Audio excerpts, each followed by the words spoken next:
So, hello, we're continuing our Wellness in Tech Tips series. And this time we are going to be discussing nutrition for brain health. So, my name is Faye Ellis. I'm a training architect here at Pluralsight, and I'm going to be talking to Michael Cassidy of Active in Tech. And Michael, you've been running with a series of different kind of wellness sessions similar to this one. So, could you talk us through a couple of the sessions that you've done previously? Yeah, definitely. Thank you for having me on the show again. It's been a lot of fun. So there were four shows before this one, and I already don't remember all of them, but I know being active in tech was one of them. Back pain was another one. What else was there? I've already forgotten. Back pain is one eye I've health in definitely tech. suffered with. Yeah. I think a lot of these things are important, and a Mhm. lot of people in tech don't necessarily think about these things Yep. because we're so focused on our work. But I think taking care of our bodies takes care of our brains as well. And so that kind of brings us to today's talk is nutrition. Everyone wants to know about nutrition and how they can better perform at their job. So I think nutrition is a super important thing for brain health and for Yeah. energy. Yeah, absolutely. So there are loads and loads of different diets out there and loads of different kind of approaches to health. And I'm wondering, what do you think what do you think is the most healthy or well-balanced diet that we could follow? I mean, we hear a lot in the press about the Mediterranean diet, for example. Do you think that that is a good diet that we should be thinking about adhering to, or are there other things we should be, considering if we want to make sure that we keep our brain in good condition? Yeah, I mean, nutrition is something that's um, it's not universally agreed upon, especially these diets. You have the keto diet camp, or carnivore diet, low carb diets, and then you have vegan diets, and even there are even some low protein diets. So I think it's really an individual thing, but I do think there are some more universal things we can do in terms of nutrition for our brain health. So for me personally, I eat protein, fats, and carbs. I eat it all. I just try to get a variety of different nutrients. I think if we kind of push aside macronutrients, protein, carbs, fat, I think micronutrients are very important. Vitamins, minerals, phytochemicals, phytonutrients, that kind of thing. And and speaking of the Mediterranean diet, I think is a good one, and I think it's been studied a lot as well, and I think there's some good evidence behind it, especially in terms of longevity, and brain health and things like that. And there are certain studies coming about different diets, like the keto diet. I think the Yeah. the, the keto diet has been shown to be good for certain conditions and things like that as well. But I think it's all about doing what works for you. Yeah. Something that Um, you can stick to and that you feel good. Yeah. yeah. Do you subscribe to a certain diet? Oh, well, I've been doing intermittent fasting for a really long time, because I feel like most of my life is pretty sedentary. I don't do an awful lot of exercise, so I don't feel like I really personally need to eat 3 meals a day. Instead, I skip breakfast most days, um, unless I'm going to take an exam. So if I'm gonna do an exam, in the morning, like say I'm going to do an exam at 11 o'clock, I always do eat breakfast then because I don't want to Mm. sit there, feeling like I'm not at my best or being distracted because my stomach's rumbling or something like that. So I always do treat myself to a little breakfast whenever I go and take an exam. But yeah, I think I try and do the sort of Mediterranean diet. And at the moment, me and my husband are experimenting with different foods. So this week we did French week, which is not all baguettes and cheese, although that's wonderful. We tried to do more like different salads that we wouldn't normally do, Mhm. like having things like artichokes, which we don't necessarily have all the time, and like green beans, and making intentional salads that actually where the flavors all go together rather than just throwing every vegetable that you've got on the plate. So we've had a lot of fun doing that this week. We're talking about doing Italian week next week. Okay. So we're going to fire up the pizza oven, but it's That not all about pizza, of course. yeah, no, that sounds Trying to fun, get and some I veggies think, in too. yeah, and if anyone has any questions or any comments about what they eat or what they've noticed helps them with energy or brain health or anything, feel free to put those in the comments, and we can try to answer some of your questions. Um, but yeah, So I think yeah. what do you think about superfoods? Is superfoods a thing? Do you think that certain foods really are, like, gonna be the magic bullet or, the answer to everything? Um, well, I don't know. That's a tough question. I think making sure you have enough like micronutrients in your bodies, whether that be, different vitamins and minerals. I think different foods can provide you with those things. You don't necessarily need to take a multivitamin. I think it's in Mhm. general, it's better to get your nutrients from food sources, whole food sources.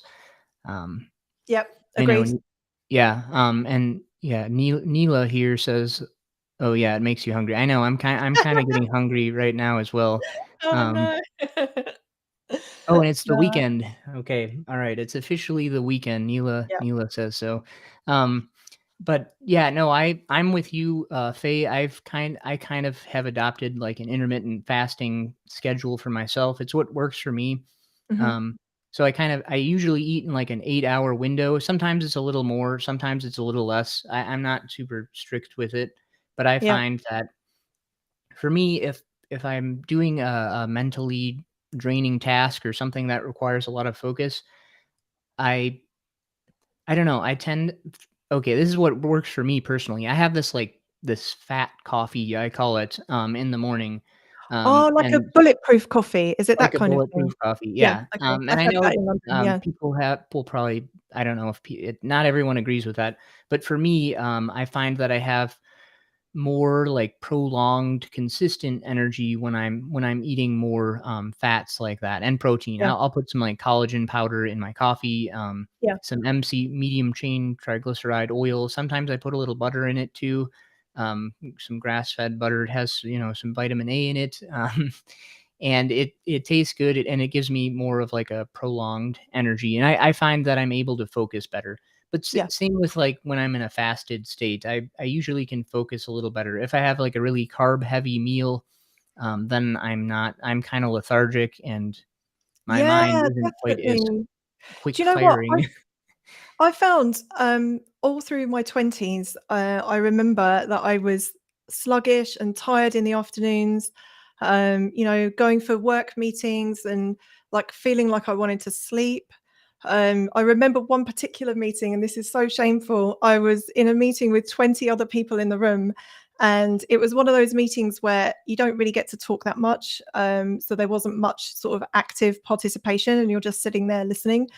And I could really feel myself going to sleep, and it was like 2 o'clock in the afternoon or something, and I thought, "Oh my god, my boss is sitting opposite me, and then his boss is sitting next to him, and they're looking at me," and I think, They know I'm falling asleep." So I was stabbing myself in the leg with a pen to try and keep myself awake, 'cause the last thing I wanna do is fall asleep.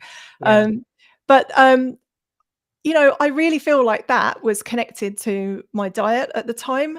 Um, Soon after that, I actually changed my diet because I'd been eating like toast for breakfast or bagels, Mhm, which I loved, like a sugary fruit juice, cup of tea. Then at lunchtime, I was just having a sandwich. And mhm, it was just I feel like it was just this blood sugar crash that was sending me to sleep in the afternoon. And it happened for mhm. years. And I really do feel like changing my diet made all the difference with that, and now I hardly ever have that kind of breakfast lunch combination. If you're only Mhm. having 2 meals a day, then I'm not gonna waste it by making the majority of that meal be bread, where there's not an awful lot of nutritional value in it. So I make sure I have, like, protein and vegetables, some fruit, Yeah. some fats as well, so I don't get those blood sugar crashes that I used to get before. Um, and I wonder, have you ever experienced anything like that, or even, when people say they get hangry, their blood sugar crashes, and then they're just you don't want to be around them until they have a Mars bar or something. Yeah, no, when I get so I first when you talked about drinking fruit juice or whatever, that I think that's one of the best ways you can really spike your blood sugar and feel that crash later on. And I think as a general rule of thumb, in my opinion, I think just drinking your calories in general. I guess this is more of like a weight loss like type thing, but I still think it affects energy levels and your brain health as well. Um, so I don't know. I think avoiding like if you experience that crash in energy, Mhm. I don't know if you're drinking fruit juice or something, maybe you might want to reconsider that. But yeah, no, I've definitely experienced like hanger, for sure. If I if I'm trying to do more of like a prolonged fast, I definitely will experience that at some point, as my body kind of tries to adjust to whatever the heck I'm doing to it. But I think, oh, I did want to. I'm looking down at my piece of paper here, and I wanted to talk about hydration really quickly. I Yeah. think that's because we're talking about nutrition and things you can eat for brain health, and I think we'll get into some more specifics, I think, in a little bit here. But I think being hydrated is one of the most important things, at least for me. I notice when I'm not hydrated, I get I might get a headache, and Yep. I definitely don't think as well. So one of the things I do is I drink like a bunch of water right when I wake up in the morning, and that that kind of sets me up to drink more water throughout the day, and then I'm more hydrated, and so, I just carry around my mug with me wherever I go. Do And I you know drink you drink a lot of water too, right? So Yeah, I drink a lot of water as well. In fact, I've almost finished my water, for this meeting. Um, do you drink a specific kind of water, or is tap water okay? so I've talked about water filtration in the past and the importance of water filtration, and I know some regions places do it a lot better than others. Like I think France has like a really good water filtration system, or that's what I've heard, and they have good regulations surrounding that. In America, it's the water can be okay, but there's like a very high percentage of like microplastics in water, and even when you're drinking tap water, there are some things that the big filtration centers can't get rid of, and one of those things are pharmaceuticals. So even in like these little micro doses of pharmaceuticals like that we're drinking, it might not feel like it's doing anything, and it might not be, but we don't have there aren't any long-term studies on that. So Yeah. I think a good water filtration system is important. S- One that I think charcoal is really good at getting, and it's been shown in studies to be really good at getting rid of these microplastics. Mhm. There aren't any super long-term studies on microplastics either, but I just think for some of these things, I just think it's I'd rather be safe. I'd rather take the extra precautions, even if Yeah. it turns out these things don't do anything to us. I'd rather take a couple extra precautions to avoid some of these chemicals getting into my body. And not, obviously, you can't avoid them all, but that's why I like to carry around like either metal or glass bottles. I try not. Sometimes I do drink out of a plastic water bottle, but I try not to do that just because of the microplastic Yeah. factor. And it's those plastic bottles aren't great for the environment either. So No, that's true. Yeah. Yeah, absolutely.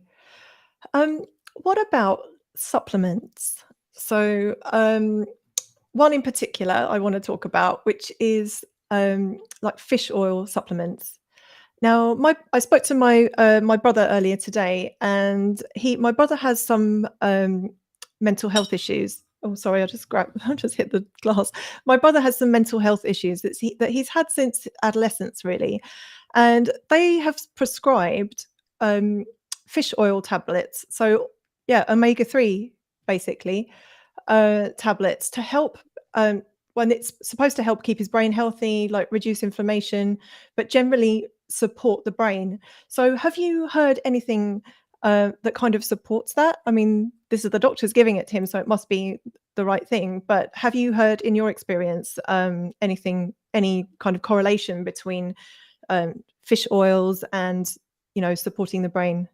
Um, yeah, I think in general, obviously talk to your doctor before you try any sort of supplement. But I think that's cool that the doctors prescribe fish oil. I Mhm. think there is some good evidence behind fish oil. I take fish oil pretty often. I find it beneficial for my joint health, and the omega threes in it are good for your brain, and they've been studied pretty thoroughly.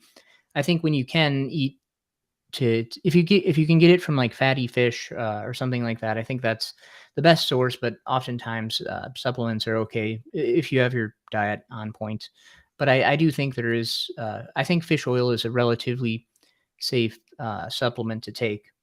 And I think there's I did get distracted when I see a comment, but it's Raja. I'm not sure how you say that. Exercising daily for 30 minutes helps a lot. I think that's totally true. I Mhm. think the more you exercise, the more blood flow to your brain. Yeah, Eh, Logically speaking and scientifically speaking, I think it's really good for the brain to exercise, and our brain and body are connected. Sometimes yeah. I feel like that there's a disconnect there in society, but I think if you want your brain to feel better, you need to use your body and treat it correctly. Um, what else is there? I feel sleepy all day. What would be the best solution or Ooh. diet to avoid this?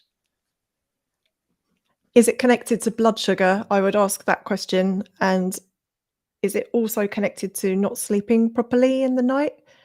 Um, Maybe Yeah, we I should mean, talk a bit about caffeine.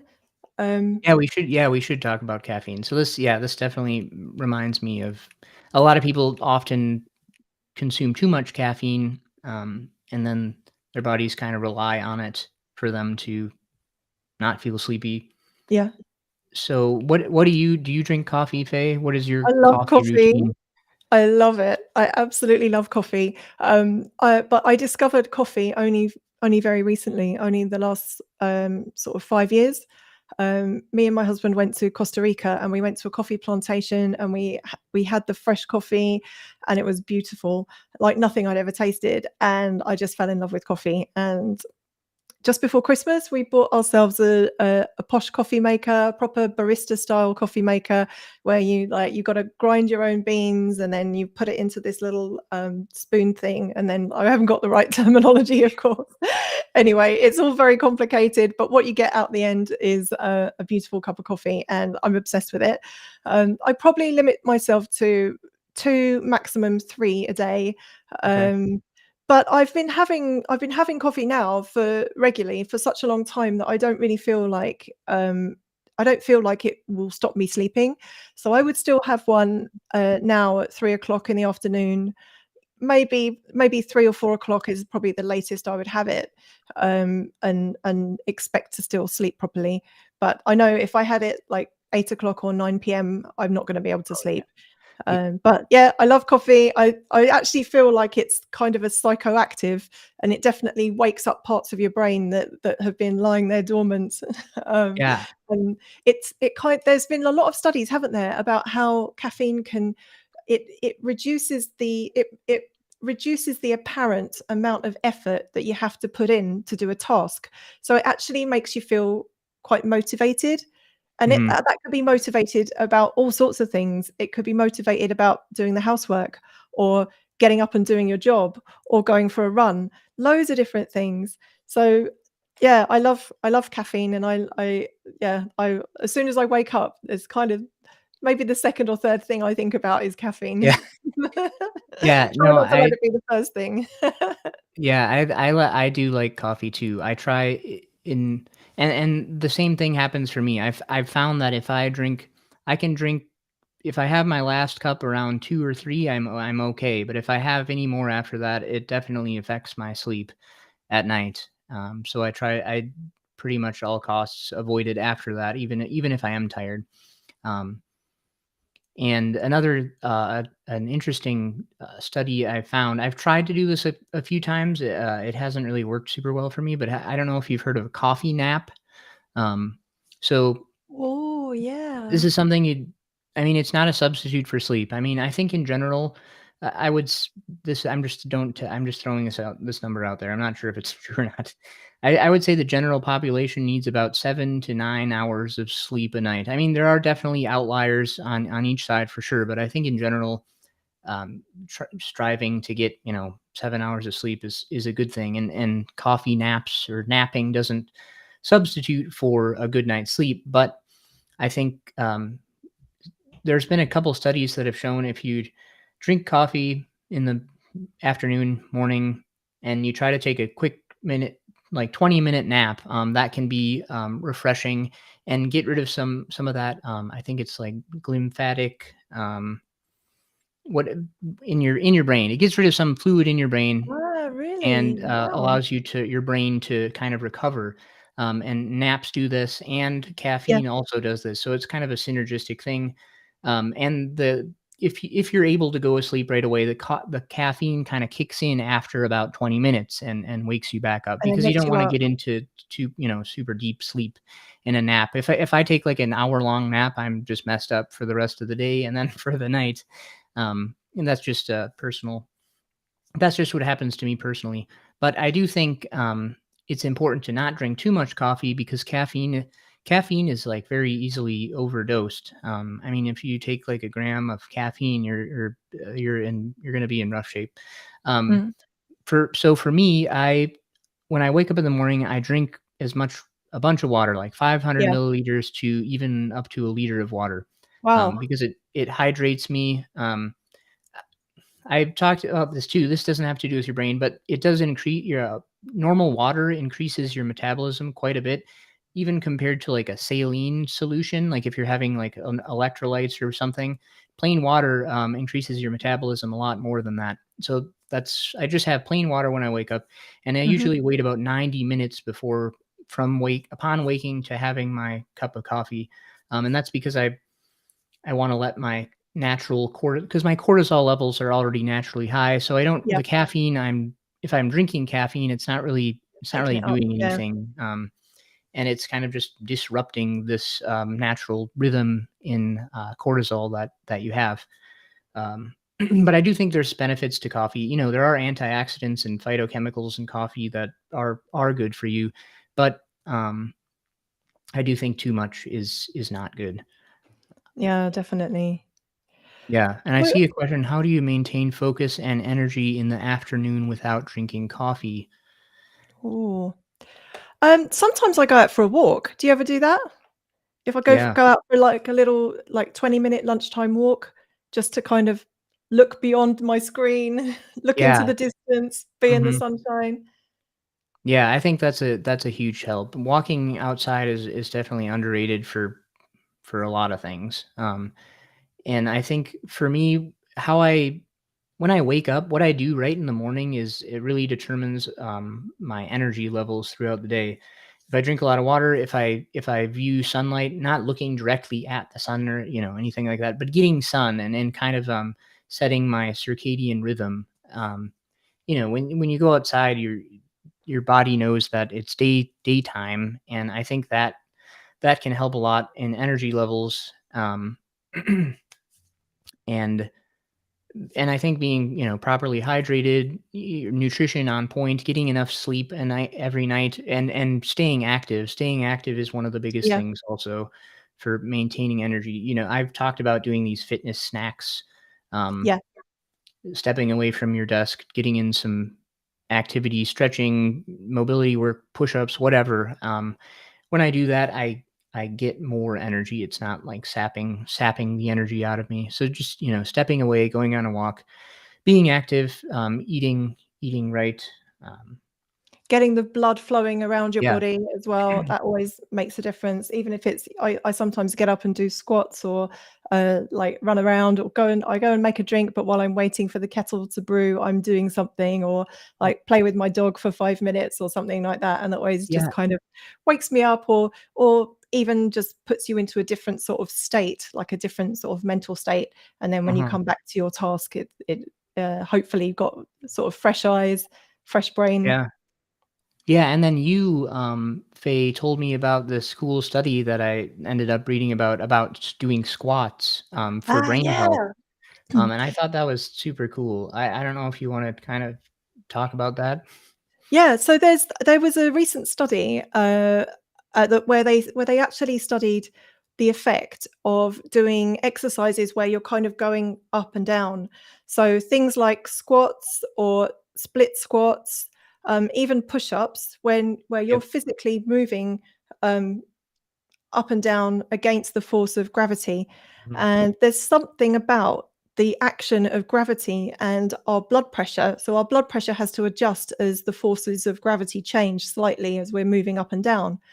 And there's something in the way that that challenges the brain that helps our brain to actually maintain itself and even grow additional like networks and Mhm. like maintain our neurons and our all the nerves that make our brain function. So for me that's super exciting, you know, doing 5 minutes apparently a few times a day, you know, just doing a little bit of squats or lunges, you know, or push-ups if you like those. I'm not brilliant at push-ups, but Yeah. I can do the others. Um, Yeah. yeah, I just do that while I'm waiting for the kettle to boil, and of course, I'm obsessed with drinking cups of tea, so I'm doing that a few times a day. Right. Yeah. I thought that study was really cool. And then, yeah, you're challenging your brain, and Yeah, you know, you're possibly creating new neurons in your brain, which is super cool. Um, and yeah, you can just do that as a fitness snack, because yes, fitness snacks have been studied uh, more recently now, and they're finding that if you literally only need minutes a day, you step away yep, from your desk, do some sort of activity. Higher intensity is good. Like something like squats, squat jumps, whatever you want to do. Obviously, warm up before you do this. Ask ask your doctor if you can do fitness snacks. Um, but studies have shown that you can reduce your compared to someone who's sedentary to someone who does three fitness snacks, three like 2 minute fitness snacks a day. They reduce their risk of having a cardiovascular event by like 40%. It mhm, supposedly reduces your risk of all-cause mortality by 50%. It's just wow, something that you know, moving throughout the day is important, and it's yeah, being shown now in the science that it's really important. It's not good to sit all day. And now, yeah, we've kind of gotten off topic from nutrition, but I think, but you know, the blood flow to your brain is, you know, giving your brain the nutrition. Um, so, oh, someone mentioned ginkgo biloba. I've heard of that supplement. I've taken it in the past. Supplements are difficult to talk about because there are studies on some supplements, but it's hard to note. Like for me, like ginkgo, I didn't really notice a bunch. I take turmeric. Do you take turmeric? Or Oh, yeah, say well, I try to add it into my food. okay. If I'm cooking rice or I'm cooking a soup, I have heard of people putting it into salad dressings before, and I haven't been that, courageous to put it in my salad dressing yet, but I put it in things that I know I'm gonna enjoy it in, so, yeah, stews and soups. Okay. Even, I have a friend who taught me a recipe where you put it in with your eggs, like, you make an omelette Oh, and you cook okay. yeah, you put it in your omelette, or you could put it in scrambled egg. I quite enjoyed it in that as well. So, yeah, I don't take loads of it. I think that you gotta really have a lot of turmeric in your diet for it to really make a difference, but, Yeah, I think you're right. But I but think I just like there it. are I like just like it. yeah, and there's some supplements or you know things like that have more research than others, and Yep, turmeric is a pretty heavily studied supplement, and I think it is. Um, Ask your doctor, obviously. I think it is good for reducing inflammation, yep, and brain health and joint health and things like that. I think that's a good one to look into. Um, and then speaking of eggs, I think eggs so this is just my opinion, but I think a lot of like, in America, especially, we've demonized like fats, or we did. mhm, I think we're kind of getting out of that now, but I think it's okay to eat healthy fats. I think it's good for your brain, like the omega threes and stuff yeah, that we need. And personally, I eat like whole eggs. I know a lot of people avoid whole eggs, but the yolk in an egg is one of the most nutrient dense foods there is. And choline is vitamin A, vitamin and other vitamins too. But like choline is really important for brain health and development. So I think you know avoiding fats is not. It's bad I don't news. know. I wouldn't do it. For me, eating more fat works for me, and not only for my brain health, but like body composition even as well. Um, yeah, So, what about things that are bad for you that we all know are bad for you? How do you always eat healthy, or do you have like a policy of, 80/20, or do you have days off where you think I'm just going to eat a cheesecake or I do think for me, some people can say stay like strict year round. Maybe I don't even know if I believe that, but for me, I like to have planned. Like, I like to plan on eating some junk food, like, just here and there. I definitely follow an 80/20 rule, maybe even more than 80, but, I plan in, having some pancakes or whatever, every donuts, whatever, every once in a while. But I do think we know that, and the science suggests that these ultra-processed foods, things like, donuts, Yeah, candy bars, whatever, things like that, even alcohol, I guess we could talk about alcohol too, they're not good for your brain. Like, they cause cognitive decline. And yeah, if your diet consists of a lot of junk food, even above like 20%, yeah, it's going to cause your brain to not work as well. So I think avoiding like candy, sugary drinks, yeah, just things that are super processed. I think it's a good idea to reduce your intake of those things. But I do like having a donut every once in a while. I think it's being able to look for it because I don't I for me like I there are always things that I like to have. I don't really wanna give up donuts for my whole life because I don't know, no, it that's just no doesn't life. sound right. Yeah, I What do you have totally any agree. candy or ultra processed foods that you love? Yeah, of course. I try to replace them. I have tried over the years to replace them, but I love chocolate. But I tend to have more like a dark chocolate. Try and have like an organic dark chocolate and enjoy that. And I don't have it very often now, but yeah, I do. But what I do find is that the more you can change your appetite, right? I think that you can kind of train yourself to want to enjoy Yeah, healthier options. And I think there's a lot to be said for like the microbes that exist in your stomach, and there's been studies that say that it's actually those microbes that are driving a lot of your cravings. So if you're craving sugary things and things that are dreadful for you, then it's not your fault. It's actually the microbes living inside you that are telling you, give us a donut, give us a baguette, yeah, or I yeah, want biscuits or whatever. But actually, the more you kind of have healthy things, that the more you have vegetables and fruits and whole grains and healthy meats and things like that, then that changes all of your gut microbiome. And yeah, then they're asking for more of what they've been having. They're asking for broccoli. right. They're asking for the salads. There's definitely a connection between the brain and your gut microbiome for sure, I think, and yeah, and especially once I feel like if you when you start eating healthier, when you're eating healthy and you are exercising, your body craves better foods. At least that's been my experience. Yeah. And same with even with getting good sleep. Like if I get terrible sleep and if I'm not exercising, my body craves more junk food. But if Yes. I'm working out and being active, my body just seems to it tells my brain that you need to have Yeah. this better food so you can recover, because it's going to Isn't be it better for funny? recovery. Yeah.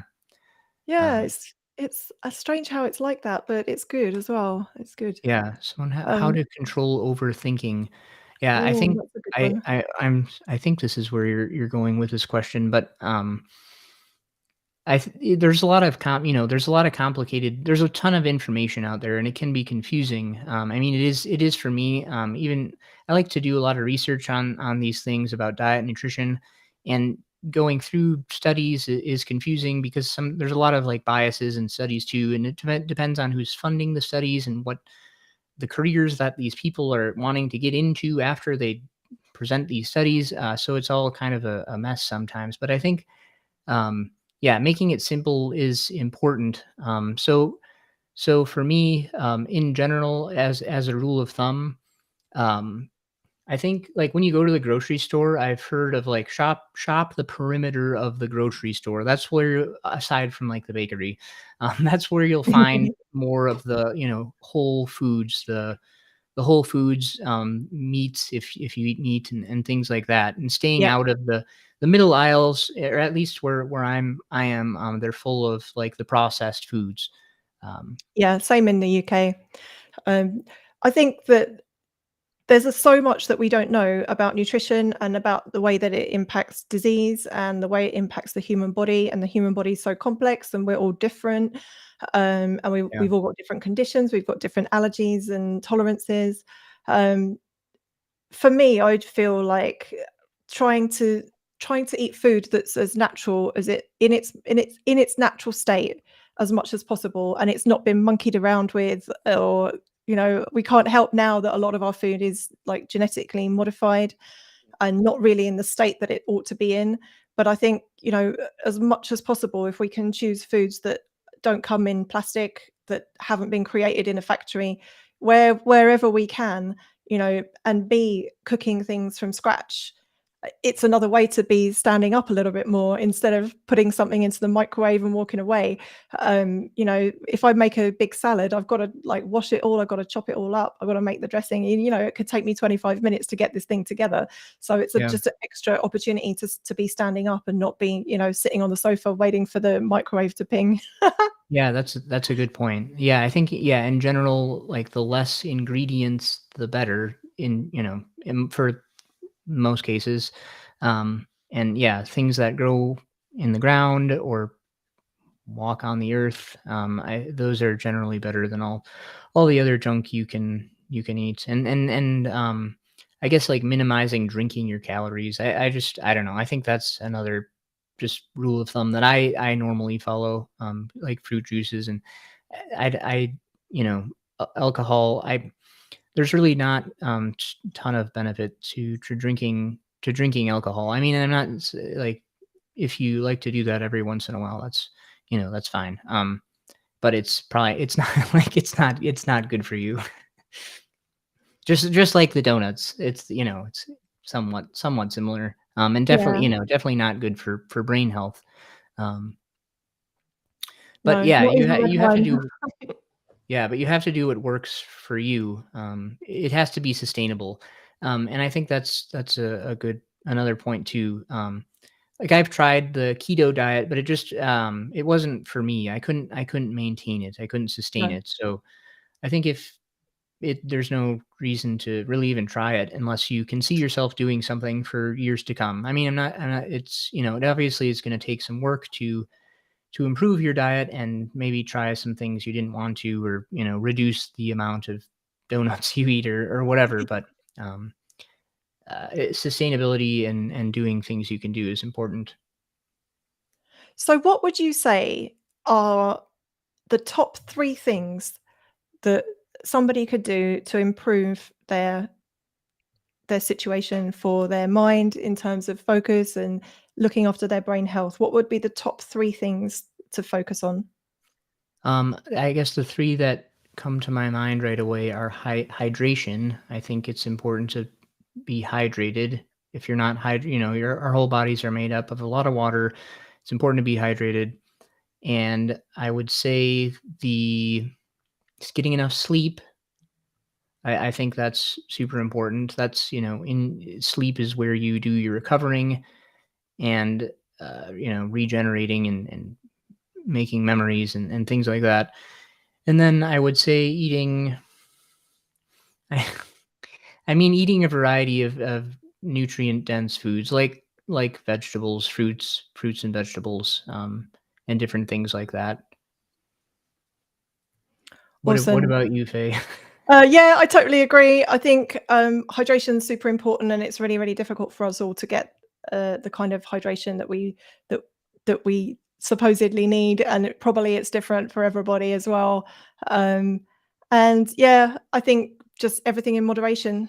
Yeah, And you know in yourself if you're making the right choices and not. And yeah, I feel like when I do start making the right choices, everything's better. Right? I feel better in myself. My work is better. my relationships are better, my sleep is better, you know, everything is better when I'm, eating right, sleeping right, and exercising. Yeah. So for me, that's the main thing, and I want my brain to be healthy, as long as it can be, Yeah, and definitely. I don't really wanna take any chances with it. Um, I actually had a conversation with my parents about this, before this chat, and both of them are in their 70s, and they both worked in psychiatry their whole lives, Okay. um, both in kind of very mentally and physically demanding jobs, and both of them said that kind of keeping their minds active and stimulated, has really helped them over their life to kind of stay sharp. Planning and organizing their weeks, maintaining a healthy weight, doing a little bit of physical activity, and also, trying to eat well, not Yeah. eating takeout, preparing meals from scratch at home, and that's kind of the things that I think I can see them working in my parents, as they go into later life. So that's kind of where what I'm trying to do as well. Yeah. Yeah, and that's a great point about, yeah, staying active. I think trying new things. I think, trying new things, new activities, different ways you haven't moved your body before. I think that's can make a big impact on brain health also. Um, yeah, it all sounds good. Amazing. Well, thank you so much for all of your amazing tips. And after we finish here, I'm gonna go and fill up my glass of water and have a nice pint of water before I get out in the sunshine and go and have a little walk and clear my head. Thank you everyone else for your participation, for all of your comments, and for all of your questions.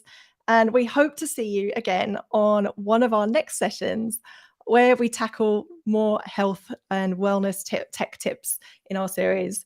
So thank you so much. I hope you all have a wonderful rest of the day. Yeah, Take thank care. you. Thank you, Take Michael, care, and everyone. thank you, everyone. Bye Thanks, bye. Faye. Bye.